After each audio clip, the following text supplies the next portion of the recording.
Hearing is resumed. Chair would now proceed with the budget of the Games and Amusements Board, or GAB. I would like to acknowledge the presence of its chair, Mr. Guanzon, as well as Commissioner Gaston and the entire GAB. If you have a presentation, you may proceed. At magandang hapon po sa inyo. Magandang hapon po, Honorable Chairman Cheese.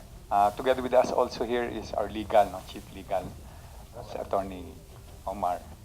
And wala ko kaming, ang presentation po namin dito na lang because it's very, we don't have a slide presentation anymore, Mr. Chair, no?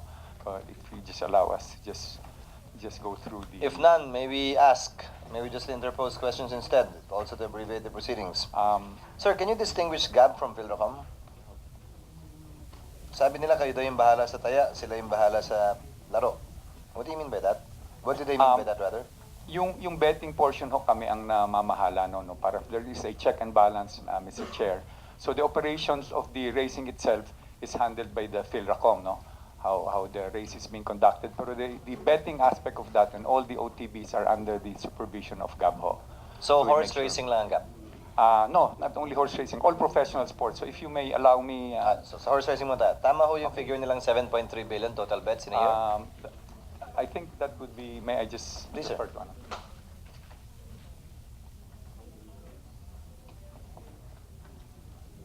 Yung figure na binigyan lang. It's the same, no? Yes, Same? Your Honor, yeah. So lahat po ng sports betting is under GAB? Sports? Tama ko ba? Yes, sports, yes. So labas sa inyo ang PCSO? Labas sa inyo ang casino? Labas ho, hindi ho sa amin yon. In fact, meron ho yung mga e-games na ngayon. Labas sa inyo SDL? Labas ho sa amin yon. Ang sa inyo lang sports betting? Yeah, well, the sports that will... Legal involve, sports betting? Legal, yes. The enumeration would be what? Horse racing? Basketball, all professional sports that would have rewards, no, and salaries and benefits. All sports na professional? Yes. And all bettings for those the sports? The bettings meron lang dyan would be, but that under us would be the horse racing, the betting aspect of the horse racing.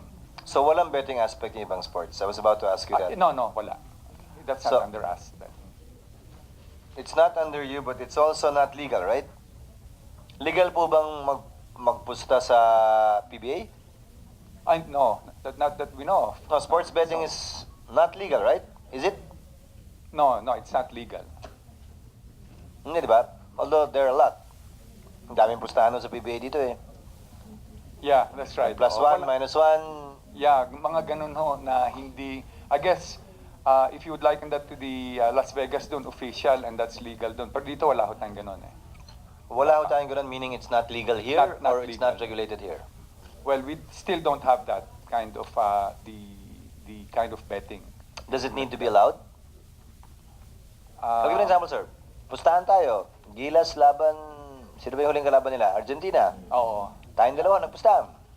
Is that illegal? From the point of view of GAP? From Attorney. the legal, may just give that on the legal opinion.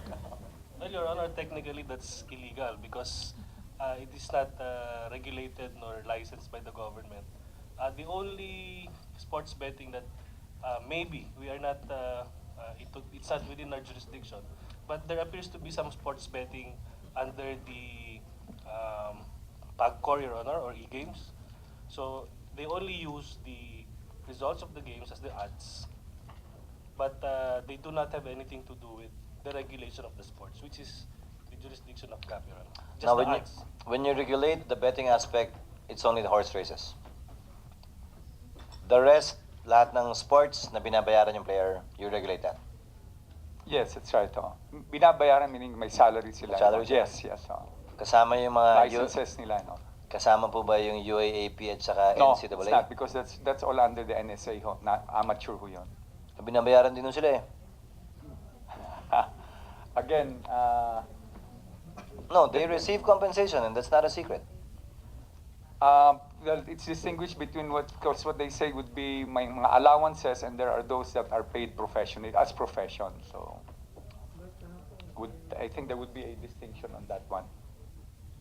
Kasi yun ang Or ang sinasabi nila difference dyan, is allowances amateur, And Between professional. amateur and professionals, yes. But sir, before, you distinguish amateur from professional in that amateurs were not paid. And professionals were paid. Kaya nga professional ang tawag, di ba? Binabayaran na sila sa That's right. ginagawa nila eh. But right now, these players are being given compensation. Whether you call it allowance, salary, they're still being given something in exchange for playing for a particular school. In fact, it has become so cutthroat that offers have been exorbitant at times, if only to get that player to play in a particular school. And we know the top two schools that are competing. Yeah. Please, sir, enlighten us. Mr. Chair, traditionally, the dichotomy between professional and amateur has always been that there's compensation, salary, in whatever form. However, through the years, Your Honor, because of the popularity of the amateur, Precisely. UAAP, and all the others, nagkaroon na sila ng hindi naman sikreto, like you said, na allowances and recruitment packages. So we feel, Your Honor, that's one of the areas that need to be addressed because there's also a school of thought, even in the professional sports, Your Honor, that as long as it is honored by the NSA, you may consider it amateur. But is this under the NSA? No, Your Honor, but It's not. the other sports in the amateur sports, Your Honor. NCAA UAP. Either the NSA or the Olympic Committee or the colleges and universities because the students go to school not really to play as professional sportsmen, Your Honor. It's really to study, and it so happened. Are that you they're sure? athletes. Well, Your Honor, that's at least in theory. So we have yet to. I think we have to adjust. We have to revisit the definition of professional and amateur. I'm not saying that you should, sir. Actually, Attorney Benitez, I'm not saying that you should. Only that the line has been blurred. It's no longer black and white. It's blurred. It's gray. And I think we have to clarify that. And by policy, perhaps without need of a law, by policy, perhaps you can address that issue. Kasama nga ba o hindi? Or to what extent kasama? To what extent hindi? I'm not saying what they're doing is illegal either. Only that if it's being done, and if you're regulating professionals, there might be a need to, at the very least, for you to look into it, not necessarily regulate it, but to simply look into it, with a view to providing policy guidance to them or to the colleges in this regard. Yes, Your Honor. On professional players, what essentially do you do, sir? May lisensya ba yung mga yan? Yes, they have All of them? licenses. All professional athletes. Yeah, they come to us before at the start of the year to get their licenses. So, particularly track, basketball, basketball, golf. Those are the ones that are professional. Billiards, boxing. Basically, those are the sports that would come to without us. a license, they cannot play? Yes, they cannot. No, without. Can a foreigner apply for a license here? I'm sorry. Can a foreigner apply for a license here? A foreigner? Yes. Oo. No limitation? No limitations. Walang- Kasi if it were like for billiard, for instance, then they come, their license is temporary only to play for that particular. But if we're talking of like the professional basketball players, then it's just like the regular players here as well. They get a license. They get license for the entire season. For the entire season? Yes. Si Blatch, may license? Amateur siya, Mr. Chair. So wala. Wala. Not with us. But again, I'm sure, alam ka naman di siya Right. binabayaran, ikaw naman, no? In fact, Alam ka yes. naman ginagawa niya sa kusang loob lang niya, hindi naman siguro, di ba? I mean, I'm sure he's paid. That's interesting statement, yes. Chairman. I'm not saying it's wrong or it's Yes. bad, All I'm saying is, True, yes.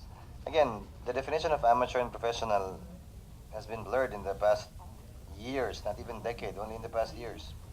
Sir, we are in receipt of your co-recommendation for 2013.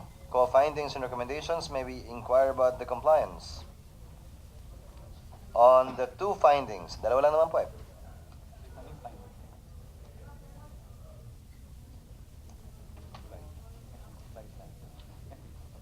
On the reliability of the account receivables amounting to 208,000, maliit lang naman po. But still, every peso counts. And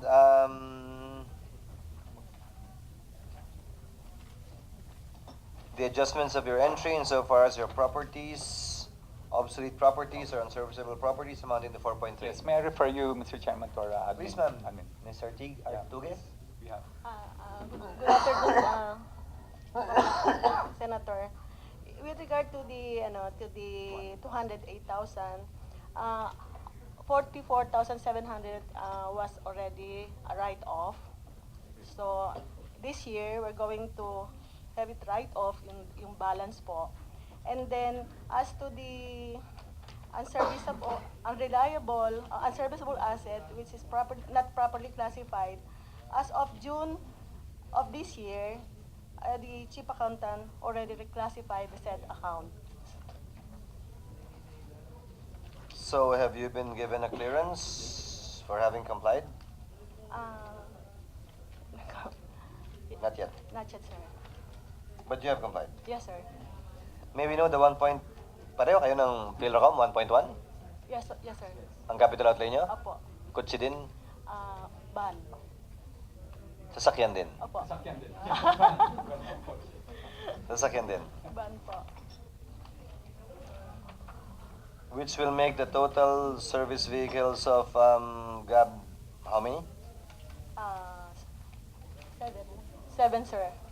Including the new one kung matutuloy po. 1.1. Ano mabibiling 1.1 na van? Nakita ko po urban.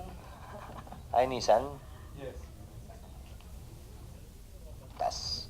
Taas ang piyesa nun.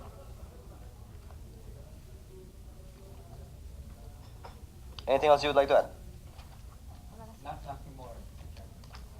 Thank you, sir. Just kindly look into those matters that was raised earlier and kindly submit to us before we go to plenary the final compliance certificate or report of COA insofar as the 2013 findings and recommendations are concerned. There be no other points.